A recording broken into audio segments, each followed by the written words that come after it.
The silent manipulation you experience every day and never notice. I want to tell you something that is going to sound paranoid, but stay with me because the research backs every word of it. Right now, today, people are changing your decisions without you knowing it. Not through pressure, not through obvious lies, through the way they frame a sentence, through the emotional atmosphere they create before they even ask you anything, through invisible agreements they install in your mind and then hold you accountable to without ever telling you the agreement exists. You will not catch most of it, not because you are not smart, because it is specifically designed to operate underneath the level where smart people notice things.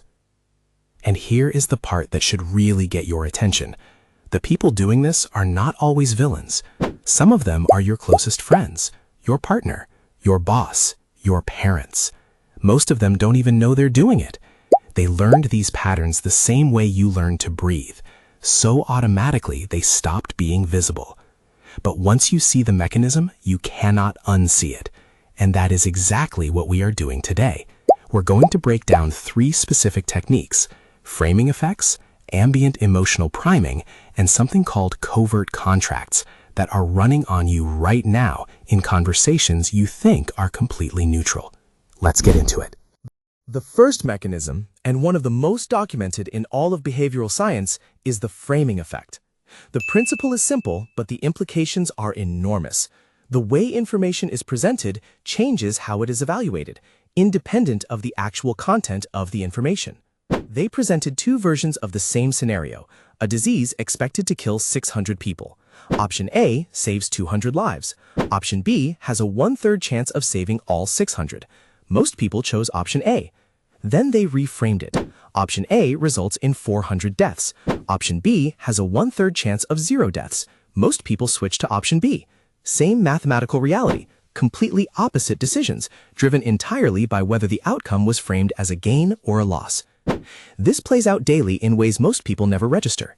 The partner who says, "I just want us to be close like we used to be," is framing control as nostalgia. The boss who says, "I'm giving you the opportunity to prove yourself," is framing an unreasonable ask as a privilege.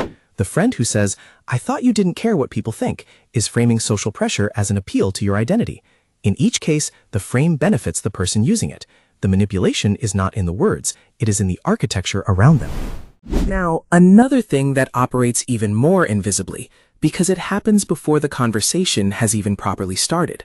Psychologists call it ambient emotional priming.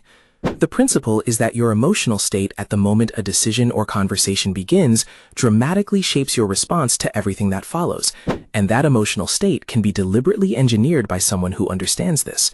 Before asking for something significant, a skilled manipulator does not lead with the request. They lead with an atmosphere, warmth, a shared laugh, a moment of genuine seeming intimacy. Or they create anxiety, a subtle criticism, a worried look, a comment designed to make you feel slightly off balance.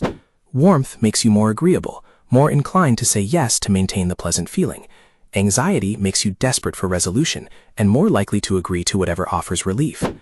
Robert Cialdini found that requests preceded by small acts of warmth or flattery were significantly more likely to be complied with than identical requests made without the warm-up. Crucially, compliance was not fully reduced when participants were told about the technique afterward. Knowing it exists is not enough. The emotional priming has already done its work on the nervous system before the rational mind catches up. The Stoics called this kind of pre-rational influence phantasia, the impression that arrives before judgment. Marcus Aurelius trained himself to pause and ask, what is actually happening here, beneath what I am feeling? Not dismissing the feeling, but refusing to let it be the only information he acted on. In a world saturated with deliberate emotional engineering, that pause is one of the most powerful tools a person can have. That brings me to something that is probably the most damaging form of silent manipulation in close relationships, and the one that causes the most long-term confusion and self-doubt. It is called covert contracts. The term was coined by therapist Robert Glover, and it describes something most people have experienced but never had a name for. A covert contract is an unspoken agreement that one person installs unilaterally, without the other person's knowledge or consent, and then holds them accountable to as if it were real. Here's how it works. Person A decides, privately, that if they do X for person B, then person B will respond with Y. They never communicate this agreement. They simply begin performing X, the favor, the sacrifice, the accommodation, the affection, and they wait for Y. When Y doesn't come, because person B has no idea the contract exists, person A feels wronged, betrayed, taken for granted. And the resentment that builds is completely invisible to person B, who is being held accountable for violating an agreement they never made. Covert contracts are silent manipulation because they manufacture obligation without consent. The person receiving the generosity, the favors, the care, the attention, is having a debt installed in them that they never agreed to carry. And when they don't pay the debt they don't know they owe, the contract maker has a justification for withdrawal, punishment, guilt-tripping, or the cold shoulder. The target of this dynamic is left confused, genuinely unable to identify what they did wrong, because what they did wrong was fail to intuit and fulfill an invisible agreement. It is a form of manipulation that produces maximum confusion and self-doubt in the target, while the perpetrator can always claim clean hands. I never asked for anything. Covert contracts are among the hardest dynamics to identify because the language around them is always framed in terms of the contract maker's hurt feelings rather than the structure they created. After everything I've done for you, is the covert contract surfacing. I just expected more consideration. Is the contract being invoked? The manipulation is real, hidden inside the language of disappointment. Seneca wrote, "One who is everywhere is nowhere." A mind constantly pulled by invisible influences is not really present at all. It is being lived by the environment rather than living in it. The Stoic response to silent manipulation is not suspicion, it is clarity.